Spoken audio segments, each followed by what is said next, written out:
This morning, I was discussing with you some of the basic ideas and feelings of Chinese philosophy, particularly Taoism, which underlie the development of Zen Buddhism and the whole Chinese attitude to life, nature, and art. Of all these ideas, the most important, I suppose, was the mutual arising of things. That is, you and your world go together in the same way as bees and flowers. But, in our culture at any rate, we're not brought up to feel this. We don't experience it as part of us. Instead, we confront the world of nature as something alien, something outside ourselves, rather than something from which we arise. But it's possible to shift this everyday consciousness so that you feel yourself as something the universe is doing. It's like changing your center of gravity, your point of operation, from the little man inside the head, or ego, to the whole works doing it. Now then, what I want to do this afternoon is shift from Taoism later on in time to the introduction of Buddhism into China and the birth of Zen to see what Chinese Zen is. First, though, we have to briefly explore what Buddhism is as a product of India. It's often said that Buddhism is Hinduism stripped for export. Hinduism is more than a religion. It's a way of life that goes far beyond what we in the West call religion. It involves everything: cooking, everyday family life, house building, just everything. It's the whole Hindu way of life. So you can't just export it, much like you can't export Shinto from Japan because it's deeply rooted in the soil and culture. But certain essential elements of it can be transmitted outside of India's culture. Buddhism is one way of doing just that. If I were to sum up what Buddhism is about, simply, the word Buddha derives from the Sanskrit root and quote, Budh and quote, which means to be awake. So the Buddha is the awakened one, the man who woke up. But woke up from what? Obviously, a dream. And what kind of dream? I would call it a state of hypnosis, or in an older sense, a state of being entranced, spellbound, fascinated. In Sanskrit, this is called avidya, which means not seeing or ignorance. The ignorance that comes from selective attention. You see, when our attention was first trained to focus narrowly, we ignored everything else. It's like when you put a chicken's beak on a chalk line, and it becomes transfixed. It can't get away from the line. That's avidya. So, in this way, our beaks were also set on a single line when we were taught to attend to life solely through conscious attention, the spotlight, to the exclusion of the floodlight. And so, we started imagining ourselves as separate beings, a concept Buddhism calls the view of separateness. The Buddha is one who has awakened from that illusion, from that trance. But what he knows can't be put into positive terms, and this is part of what makes Buddhism unique. It always sounds negative. Let's imagine meeting the Buddha or a teacher like him. There are many Buddhas, but one historical Buddha, Gautama, is the best known. Through their relationships with people, Buddhas awaken others. When you meet one of these teachers, they challenge all your deeply held beliefs. A modern-day example is Krishnamurti, who dismantled people's religious beliefs and fixed ideas by asking them, "Why do you believe this? Why are you clinging to that?" He shows you that your fixed ideas are just illusions. As he does this, you feel dizzy, like the universe has turned to water or even to air. There's nothing to hold on to. Many people say they need religion because they want something to cling to, but that's not faith. Faith is letting go, not holding on. Think of a cat falling from a tree. A cat relaxes, lands softly, and doesn't get hurt. But if the cat were to tense up, trying to grab onto something, it would likely get hurt. That's what many people do with religion. They cling to it tightly, hoping it will save them. The Buddhist method, called the Dharma, means method, not law. It works to strip away all the ideas, beliefs, and concepts you're clinging to. Buddhism doesn't require you to believe in any particular doctrine. Instead, its method involves knocking out every crutch you have and leaving you with nothing but the truth of impermanence. Buddhism says, not only do we not believe in anything, but we don't even believe in not believing in anything. So, Buddhism is about letting go or non-attachment. Non-attachment doesn't mean you lose your appetite for dinner. It simply means you stop grasping. You rid yourself of mental stickiness. Think of it like loosening a wheel on an axle so it turns freely. Relaxing doesn't mean you're limp and floppy. It's a middle way. This is what Buddhism is about. Relaxing into reality, not clinging. Imagine this. You were born on a precipice. and you're constantly falling. There's nothing that can stop the fall. You could grab onto rocks or trees as they pass, but it won't stop your descent. Everything is in flux. When you accept that, there's nothing left to fear. But most people cling even to suffering because it feels like something to hold on to.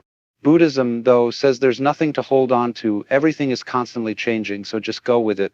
Now, how do you convince people of this? It requires a special relationship between teacher and student. The teacher guides without force. Buddhism came to China as early as 60 AD, but it didn't make a big impression until around 400 AD, when a Sanskrit scholar named Kumarjiva started teaching Chinese scholars Sanskrit. They worked with him to translate Buddhist texts, finding equivalents for Sanskrit words in Taoism. Thus, Indian Buddhism slowly began to take on a Chinese flavor. One critical change in this process was humor.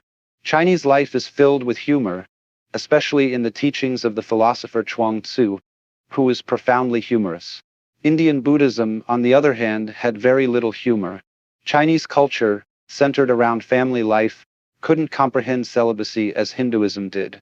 Chinese Buddhism retained some celibacy, not because desire was bad, but because it was convenient for the uninvolved life.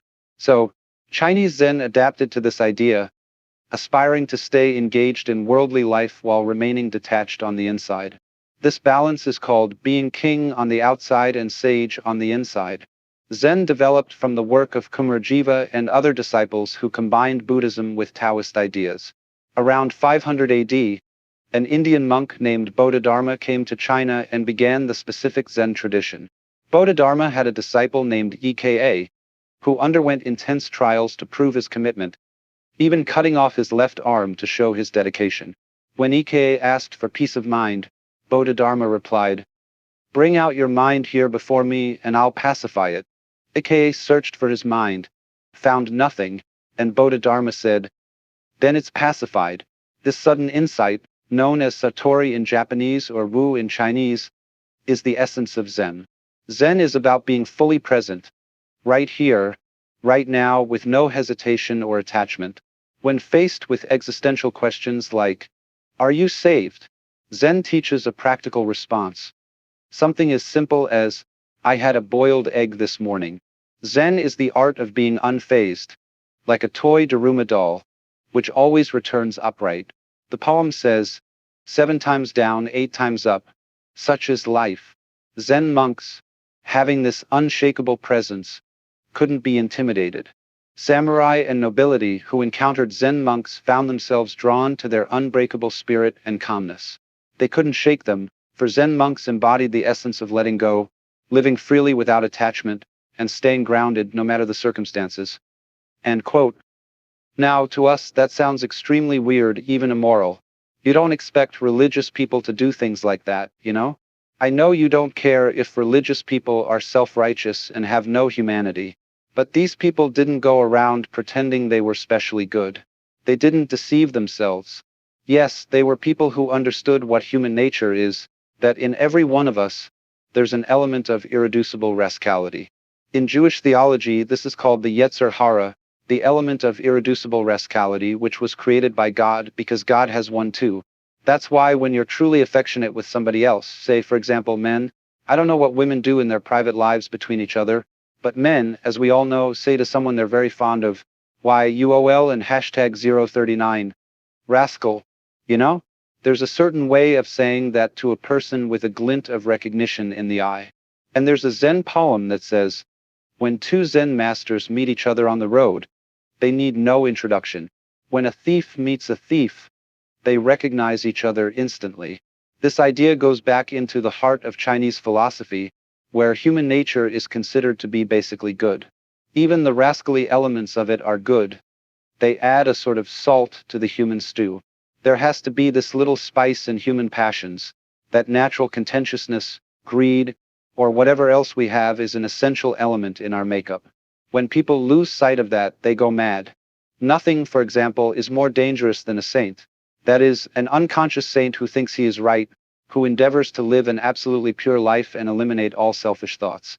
Someone who undertakes that task is going to be a menace to all around him, because he loses his humor and his real humility. True humility is knowing that, after all, since we're human, we have certain needs. We need to eat, we need sex, we need this, that, and the other. And it's this kind of awareness that has a quality of humor to it. This is why, in Zen art, the sages are often drawn to look a little bit like bums. That figure called Hotai, the laughing Buddha, the fat Buddha with an immense belly, carrying around an enormous bag of rubbish into which he indiscriminately puts anything he finds and then gives it away to children. This is the sort of figure the Chinese call the old rogue. The old rogue is the type of poet, sage, monk, and scholar, and he is greatly admired. He is the nonviolent brigand, the rolling stone, the free man, or, in our words, the joker. The joker, you see, is the card that can play any role in the pack. Zen, then, developed in China after Bodhidharma's time and reached a golden age in the Tang and Song dynasties. The golden age of Zen lies between 713 AD and approximately 1100 or 1200 AD. That's the great creative period in which all the marvelous masters emerged, and during which Zen exercised a profound influence on Chinese poetry, painting, calligraphy, and scholarship. Then, between 1100 and 1200, Zen shifted to Japan and underwent a new development with a different quality and tone. And after it had done that, for some complex historical reason, Zen slowly faded away in China. Today, it's principally a Japanese phenomenon, slowly fading in Japan but slowly growing in the West. It's a funny thing. Now then, let me indicate what Zen training and its method involve. How does it work? I said before that what's involved is a dialogue, an interchange between two people. One who has defined himself as a student and has therefore defined the other as a teacher. There is no teacher until a student arrives, no problem until a question is raised. So, students create teachers. We have a saying, anybody who goes to a psychiatrist ought to have his head examined. You can interpret that as, you're an idiot to go to a psychiatrist because they're a bunch of charlatans. But the subtler meaning of it is, yes, if you define yourself as being in need of psychiatric help, then you do need psychiatry. In Zen, they say exactly the same thing. If you ask a question, you get 30 blows with a stick. If you don't ask a question, you get 30 blows with a stick because you simply put yourself in a dilemma by defining yourself as having a problem. Nobody really has a problem, but the game of life is to pretend that you do. Going back to fundamental Hinduism, the Godhead or the Self pretends it's all of us and so gets lost, and so as a result, dreams all of this going on. So when you're on your way out from the dream, it suddenly occurs to you that you have a problem. Life is suffering. You would like to get out of this. One student went to a Zen master and said, we have to dress and eat every day. How do we get out of all that? In other words, you might ask the question like this. We have to work, get up on Monday morning, go to the office, do all this routine, sell something, and so on. How do we get out of the rat race? The master replied, we dress, we eat. The student said, I don't understand. The master replied, if you don't understand, put on your clothes and eat your food. This is the kind of dialogue characteristic of Zen. The position is this. When a student approaches the master with the problem of life, the master says, I have nothing to teach you. I'm a Zen master. I have nothing to say. Zen is not words. And furthermore, everything is perfectly clear. A Confucian scholar once went to a Zen master and asked, what is your secret teaching? The master replied, there is a saying from your own teacher, Confucius, which explains it all. Remember when Confucius said to his disciples, do you suppose I'm concealing something from you? I've held nothing back. The scholar didn't get it. So a few days later, they were walking in the mountains and passed a wild laurel bush. The Zen master said to the Confucian scholar, do you smell it? The scholar replied, yes. The master said, see, I'm holding nothing back. The Zen master's position is that there is nothing to tell, no panacea, no solution, no doctrine, no big goody, to offer as the answer to the problem of life, because the problem is an illusion. Now, under these circumstances, the student thinks, this is some sort of come on. He's testing my sincerity. Of course, the nothing the teacher has is not just ordinary nothing, but the great void. So, the student persists, and the teacher makes him persist until he's way out on a limb, practically dedicating his life to solving this thing and getting what the master has. And of course, there wasn't anything all along, but the student has been put in that position. Once he becomes a student, he's put through all kinds of hoops.